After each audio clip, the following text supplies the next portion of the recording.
আমরা ওস্তাদের মুখে একটা মজার ছোট্ট গল্প শুনছি, কইরা ছাত্র জীবনে। এক বেটা একদম কালো, খুব কালো। বেটার বউ পাইছে, বেটা একদম সুন্দর, খুব সুন্দর বউ। তো স্বামী স্ত্রী একদিন বসছে, তো স্বামী বেচারা সুন্দর বউর দিকে তাকাইয়া বলে আলহামদুলিল্লাহ।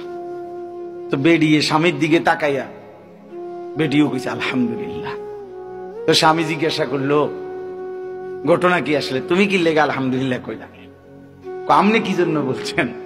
আমি তো যুক্তিতেই বলছি, কারণ আমার মতো কালা বেড়া, তোমার মতো এমন সুন্দর বউ পাইলাম, আমি আল্লাহ শুকর আদায় করছি আলহামদুলিল্লাহ। এই জন্য স্ত্রী বলতেছে, স্বামী আপনি তো খুশিতে শুকর করছেন, আলহামদুলিল্লাহ বলছেন, আমিও আপনার দিকে তাকাইয়া আপনার এই কালো চেহারা দেখে আমার আল্লাহকে মনে মনে বলছি, আল্লাহ আপনি তো দিছেন আমারে, আমি সবর করলাম আলহামদুলিল্লাহ।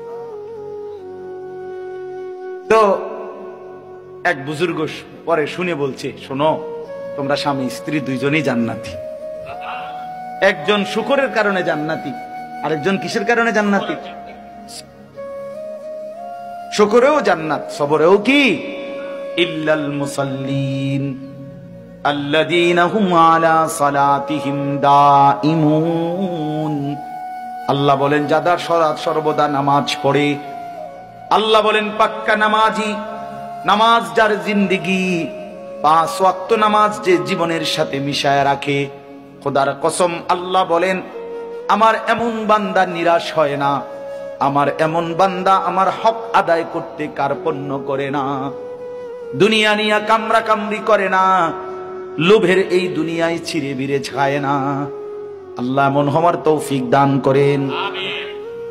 এমন একটা জিন্দিগি বড় পছন্দের জিন্দিগি, যে জীবন আল্লাহর উপরে ভরসা হারায় না।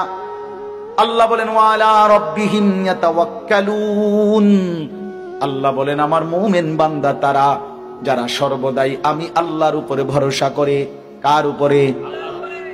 কুল্লান ইউসিবানা ইল্লা মা কাতাবাল্লাহু লানা হুয়া মাওলানা ওয়া আলাল্লাহি ফালিয়াতাওয়াক্কালিল মুমিনুন।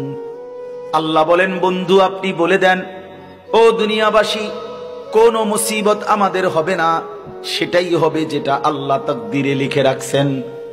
হুয়া মাওলানা, আল্লাহই আমাদের অভিভাবক। ওয়া আলাল্লাহি ফালিয়াতাওয়াক্কালিল মুমিনুন। প্রতিটা মুমিনের উচিত আল্লাহর উপরেই ভরসা করা। কার উপরে? আবার বলেন কার উপরে? আল্লাহর উপরে ভরসা করা।